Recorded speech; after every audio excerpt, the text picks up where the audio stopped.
Black Friday used to be a single day that people planned around. Then it became a weekend, then a week, then early access. Now it's the entire month of November. This is the phenomenon that I love about this. Even if you truly do not have additional sales, buying confidence rises on Black Friday and Cyber Monday to the point where people start believing that those are the real sales, even if they've been there since November 1st. Apparently they only had a handful per store, and there was a ton of outrage over that. People were all upset that they didn't have enough of the units, but it created that urgency on Friday. So it's like they have to now come on over top of the sale with something to get people to come in. I worked a Black Friday in store at Best Buy in college, and it was like there was like a small amount of fear.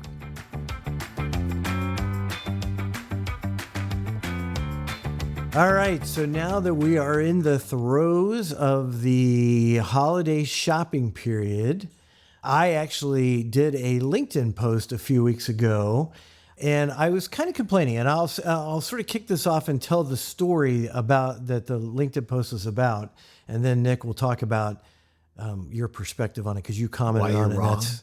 Yeah, exactly. That's well, I don't know, because this post did like 10x my typical post. It had tons of comments on it. People really resonated.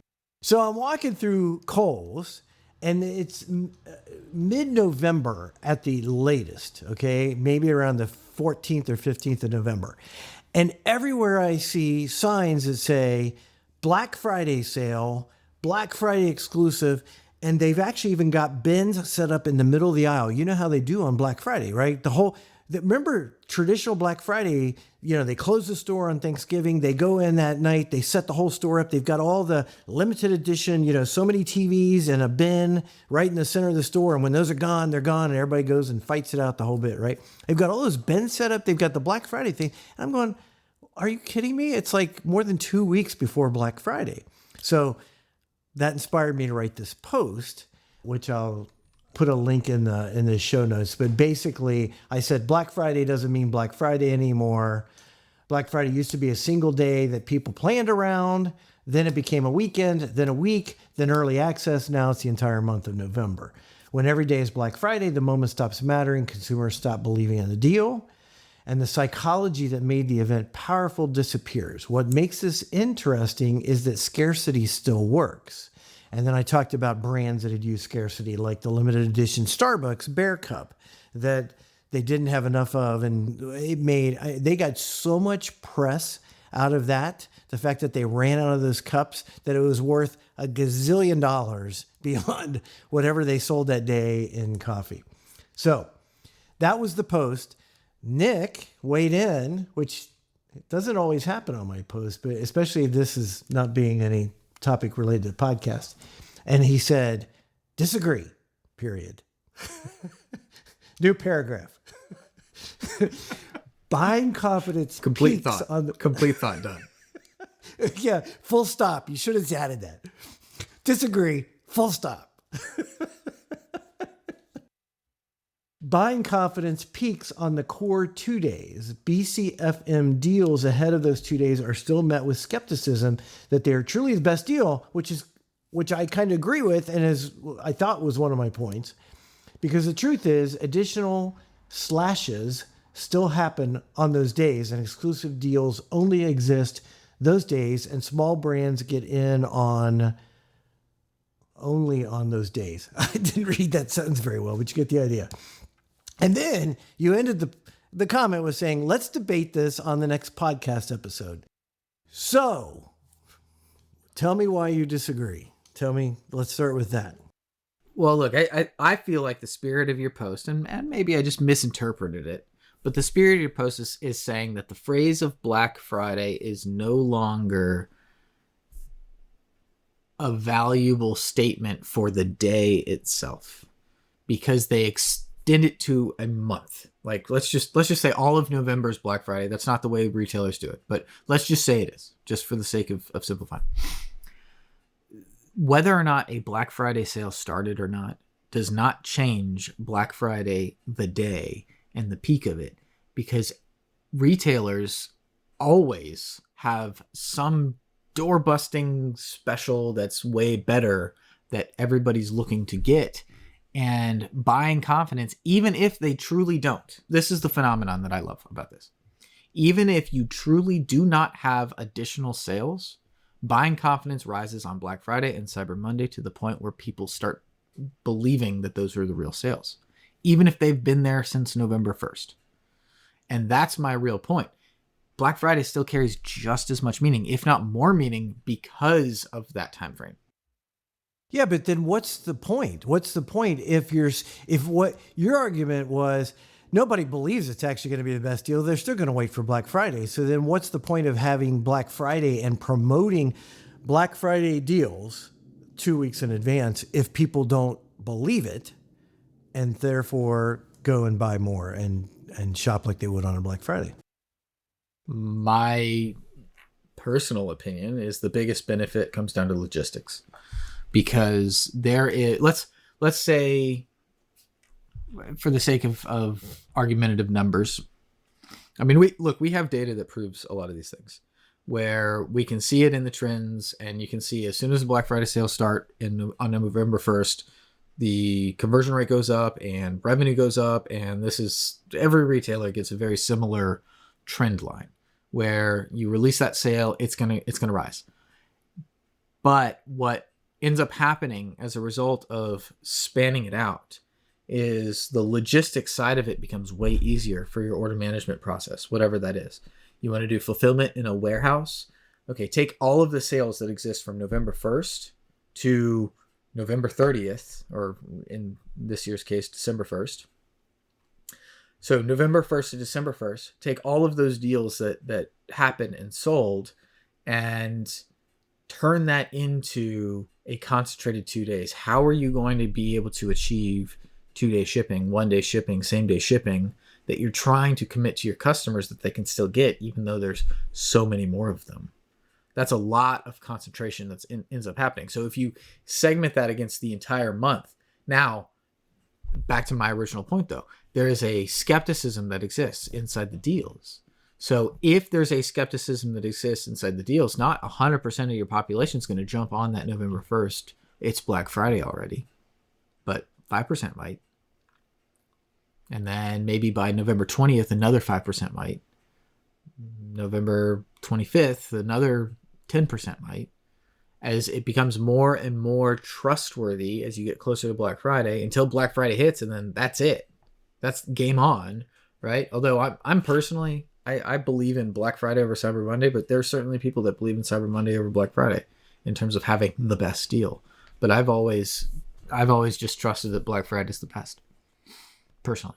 And I do like 100% of my shopping on Black Friday. I spent a lot of money this year. You do 100%? You don't do anything after Black Friday? Not for holiday shopping, yeah. Except for one thing this year, which I can't do yet, which is we're making this photo book. And so I'm going to have Nico on the left page and Enzo on the right page at the same age. So you'll have newborn, and then you'll have 1 month, 2 month, 3 month, 4 month, 5 month, 6 months. And Enzo turns 1 in 10 days on December 10th. So I don't have the ability to have a 1-year-old photo yet. So I have to wait for that one. Other than that, I'm totally done shopping.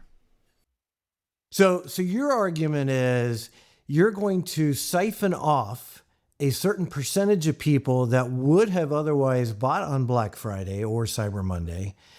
They're going to go ahead and go, it's good enough for me, or I believe this retailer is not going to have a better sale on Black Friday. I'm going to go ahead and buy it and lock it in. Because one of the messages that they tend to, like, especially digitally and online, that they will send out is, hey, we're running out of stock. We just bought pans, and we bought some on Black Friday. But the company, we bought a test pan because we like to test it first. We bought a test pan about a month before, but they already had Black Friday pricing. So I was in that mindset of, is it going to be better on Black Friday? So I waited till Black Friday to buy the rest of the set.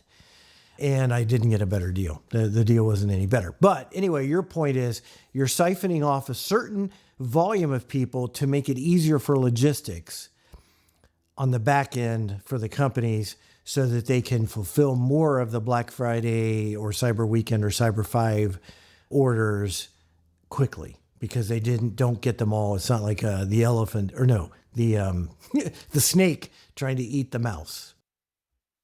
Yeah, and that's just one of many benefits. I mean, all of the concentration over a wider period of time is going to be a benefit, but you're also racing competitors, right? So if your competitor has a big sale, and like forget Black Friday for a second, just let's do any seasonal sale. If it's July 4th and you're coming up on the July 4th weekend and you start your sale on Friday and your competitor starts their sale on Thursday, they're going to beat you to the punch on a bunch of it. So that's really what's pushing it up, is they want to make sure that they know, like, I could spend a limited number of dollars this year. Every brand that could possibly sell to me was competing for that money. It's not that I was going to specifically spend this much money at Target and this much money at Home Depot or Lowe's or wherever, right? Like, I have a limited number of dollars that I'm going to spend this year. Now, some retailers might be able to make me extend that number a little bit, but there's going to be a finite number, and that's every single user has that finite number. So if my goal as a retailer is to maximize how much of every individual's spend I can achieve, then I got to come to the table early. Let's add a little bit of data here to this. Number one, and I was given this data. I don't exactly know from whether this is 2024 data. I assume it's 2024 data. This is what percentage of the total that is spent during the holiday season is spent on Black Friday in e-commerce. Oh, like 5%? Close, 4.1. Yeah, you're welcome. Okay. But the concentration still exists. And that's because you're also not getting rid of the baseline with that stat. The baseline is what's most important. So there's going to be spend all year round, and it's always going to be spent every single day. That stat isn't controlling for that spend baseline. And that baseline spend, if you zero that out, that 5%, or you said 4.1, that 4.1 is going to become probably like 15%. You zero that number out. Then all of a sudden, that's a huge amount. So what did you see this year for Black Friday, since we've been through it already? What did you see across the retailers that you're working with? Stability, beyond anything. I mean, it's become abundantly clear that cloud infrastructure is handling outages better. And it's a lot easier to get it right from that perspective. When I was back at Home Depot, 2015, 2016, 2017, those were intense Black Fridays. We were on-prem for the first one, no cloud at all. And we had one goal: do not get into the press. That was it. Stay up. Our goal was to stay up. And the message changed. I still have that innate feeling. I'll tell you what I love in the data is there's two really important moments of the day on Black Friday specific. Cyber Monday is different because people are shopping while at work. But on Black Friday, most people are not working. They are at home. But they have an obsession to find the deal when they wake up. So there's two peaks of traffic that matter a lot to the infrastructure side of stability, reliability. 7 a.m., because that's the moment where your standard yearly traffic averages match Black Friday. So Black Friday tends to hit your standard traffic per second at 7 a.m. And then 11 a.m. tends to be the peak, because that is 3 hours prior is 8 a.m. So 8 a.m. on the Pacific is when they start to peak, and the East Coast is already tailed off a little bit, but Central and Mountain kind of hold that up. And so 11 a.m. tends to be the peak of the day. And then there's this just slow trend down until about like 8, 9 o'clock or so that then drops. So if you survive like the 7 o'clock to 8 o'clock hour, then you know that you've done something right to prepare, and it's probably going to go well on the climb up to 11 o'clock. Once you get past 11 o'clock, you're pretty much confident that you're not going to tip over. Now, obviously, some things can happen. You could have a memory leak or something like that that could then tip over later. But for the most part, you are looking at absolute like celebration at 11 o'clock. And I love that. The concept has like blown my mind how consistent it is year over year. And you just look at just about every retailer. Certainly, certain retailers have different trends that matter because of user habits and what their brand is and the personas that buy their stuff. Like if you have a brand that targets younger generation teens and less, then you're going to have a later set of peaks because they're not going to be up at 6 o'clock trying to hit the site. They don't care that much. So Nick, I think my favorite retailer and I need therapy. You and another website? I've waited 5 seconds for it to load. 5. I could have gone and brewed coffee. That's a quick coffee maker, first of all, but that sounds like a performance issue to me. Yeah, instead of communicating, it just spun. So you left, I'm sure. Classic abandonment issue due to latency. Exactly. And that's why the Lowe's SRE team built site speed targets with Blue Triangle, so their users don't get ghosted by loading icons. This is 5 steps to faster pages and fewer heartbreaks, all in the context of improved experience and improved revenue. In fact, we turned it into a free playbook. It's like a couples therapy for your digital experience, for you and your website, Chuck. So be sure to grab the 5-step site speed target playbook at bluetriangle.com/playbook. Because love is patient, but users aren't. So through Blue Triangle, through your work at Blue Triangle, because you were at Home Depot, so you cared about one retailer. Now you work with dozens, hundreds of really large retailers, right? So what did you see this year on average? I'm going back to this question of, is it with so much traffic offloaded or so much, and we're talking online, right? With so much of that offloaded before Black Friday, is there still a peak? Or a huge spike? And what does that spike look like? Is it double? Is it 20% more? Is it 10x more than what it is, say, earlier in the month when they're advertising Black Friday deals? Each retailer is going to have a different answer, but the mountain peaks are obvious in the trend lines. I mean, it literally looks like you're looking at the Rocky Mountains. You might as well paint a picture, and it's 2 beautiful mountains. Let's snowcap them. I mean, it's a fantastic site.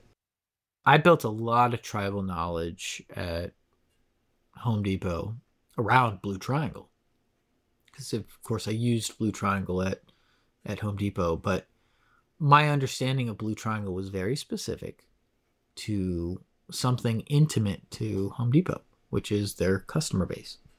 The DIY are a higher percentage of men compared to other retailers, a higher percentage of professionals, contractors, things that other brands don't see. So if you have more of like a mass merchant, you see totally different trends. You see different device shares. You see a lot of different aspects. You see a different concentration. So you asked for like, what's it look like? It's beautiful Rocky Mountains, but some of them are 10x a standard day. So the point is, if you're rising from that baseline, you'll see bigger numbers than what I'm saying, but 5x is not uncommon. Some retailers, 10, 12, 15x. And it's because of the nature of what they are. If you're more of a gifting brand because you carry luxury and you're kind of a special item. I think what would be super interesting is to go back and compare a single retailer 10 years ago. And what did that lead up to Black Friday and versus Black Friday and Cyber Monday? 2 things that play here. One is we weren't doing early Black Friday because I remember it's not been that many years that they started opening on Thanksgiving Day. Some retailers used to be, you truly had to wait, to go in the store till Friday morning, and they'd open at 6 a.m. or 5 a.m. Then they started opening some at midnight. Then you had some opening at 5 p.m. on Thanksgiving night. Then you had some opening all day Thanksgiving. So it's crept. in store, it's crept online, it's crept everywhere, right? So it'd be super interesting to dial back 10 years and find out, is the pattern exactly the same? The numbers are going to be different, right? Because retail is going to be different size. But would the pattern be exactly the same, whether they promoted Black Friday for a month before or they truly just had everything on Black Friday? I mean, I'll make my assumption that the user habits have become more consumerish over the course of time in .com, meaning we are getting more excessive peaks now, even with the added time. So you think the peaks 10 years ago would have been bigger on Black Friday? I'm saying now they're bigger. Is that because more people shop online?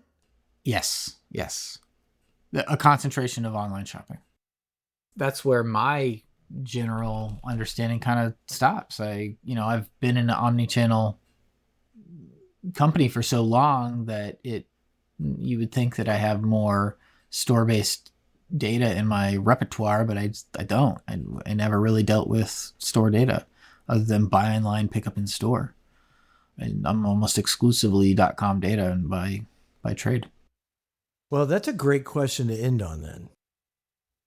Because we've been talking a lot about online shopping, what do we think the impact of having in-store, because remember that was what started this, it wasn't a digital, it was in-store, that I saw the stuff set up in the middle of the aisles, etc. And I didn't go into Kohl's on Black Friday to see if they had new stuff in the aisles or they restocked the stuff or the stuff was gone and you missed out if you didn't get it earlier. Because when I was in, there were like 2 pillows left in this one center box. So they had clearly sold out of whatever they had on special. So what do we think the impact in store of spreading it out over the month? Because you also don't have the shipping issue. The consumers take it.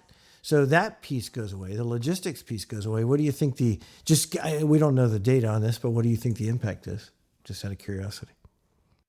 I think that's where more of the impact is happening, and probably why the concentration's going online in my mind, because I'll tell you, I worked a Black Friday in store at Best Buy in college, and it was like, there was like a small amount of fear, seriously, like a small amount of fear. 2009 and 10. I was in store Black Friday at a Best Buy, Tuscaloosa, Alabama, Roll Tide. And the fear that I'm talking about is like the door opens and people are literally running. So I was manning the camera section, which is part of my past and history. And so I'd just be selling digital SLRs. And, somebody wants a small point and shoot, you just hand them to them. They walk away like, here's the deal. You want the deal? Here you go. But then there were people that actually even at like busted in at 5:00 and there's a deal on a DSLR and they're asking questions about it. Like, well, do I want this one or that one? It's like, I think you want to be quick is what you want to do. But yeah, you won't have that option in about 10 minutes. Yeah. So it won't matter. It was a fun experience, super fun experience. But yeah, there was a fear element to it. Now, Target did something cool this year, where they had a bag that they would give out to the first 100 people at any store, and in that bag, 10 of them had like exclusive items. One of which was like a slushie machine from Ninja. And then another was like a gift card. And then Lowe's did something similar where they had buckets, and one of the buckets contained like a $2,000 shopping spree, which is, just, those are some cool stories in general that are trying to lean into that again. And I think that's kind of proof that it's dwindling. So your point is they've had to come up with new methods. So it's not just about the sale price anymore, because they've had Black Friday deals all along. Now it's exclusivity or limited. It's that still limited mindset that I talked about in the post that causes that scarcity mindset. And Walmart, I don't know if you saw, they had mac and cheese TVs. Did you see that? They had a 55-inch box for a TV that contained mac and cheese boxes. I can't remember the brand, Kraft or whatever, mac and cheese box. And the TV was done like that. Like it was, and it had all the labeling on it like it was a TV, but it was actually just like 100 boxes of mac and cheese. But on a per box basis, it was like a fraction of what you would have paid. And it was kind of a novelty item. It looked like a TV. Well, apparently they only had a handful per store. And there was a ton of outrage over that. People were all upset that they didn't have enough of the units. But it created that urgency on Friday. So it's like they have to now come on to over top of the sale with something to get people to come in and go back to that, which I shared a picture in the post of the people fighting over the TV boxes stuff taken, probably from the 80s or whatever. Or no, the 2000s, back when you were in college. Yeah, it's been a 2000s phenomenon because I worked retail at a specific camera shop called Wolf Camera, owned by Ritz Camera, if you're familiar with Ritz instead of Wolf. Yeah, Wolf is the Southeast only. Ritz is a little bit bigger. But so I worked for Wolf Camera, and I did 4 Black Fridays there that I didn't even know Black Friday was a thing. Like, it wasn't like a major thing.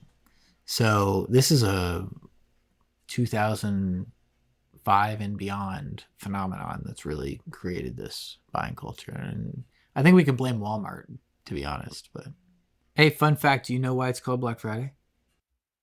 I know I've heard it, but I don't remember. So go ahead. Is that when they get into the black? Is that the deal? Yeah. But now, I mean, honestly, many retailers are operating at a loss on Black Friday. So now it's totally lost its meaning. It's more like a brand building, loyalty buying day. But yeah, I mean, not every brand loses money, but yeah, they're making a lot of revenue, but they're spending a lot to do it. Yeah, interesting. Well, this has been a really fun topic for the holiday season. So hopefully you enjoyed it as much as Nick and I did chatting about this. And we appreciate it if you've listened this far in the podcast. We appreciate it if you would take time to give us a review if you enjoy the podcast on Spotify or Apple. Also, let us know any topics you'd love us to cover on future episodes. And be sure to check out thefrictionlessexperience.com, where you can find prior episodes and sign up to get our newsletter, Frictionless, where we go deeper on these topics in article format. Otherwise, you can always reach Nick and me on LinkedIn. I am at Chuck Moxley. I'm at in Paladino.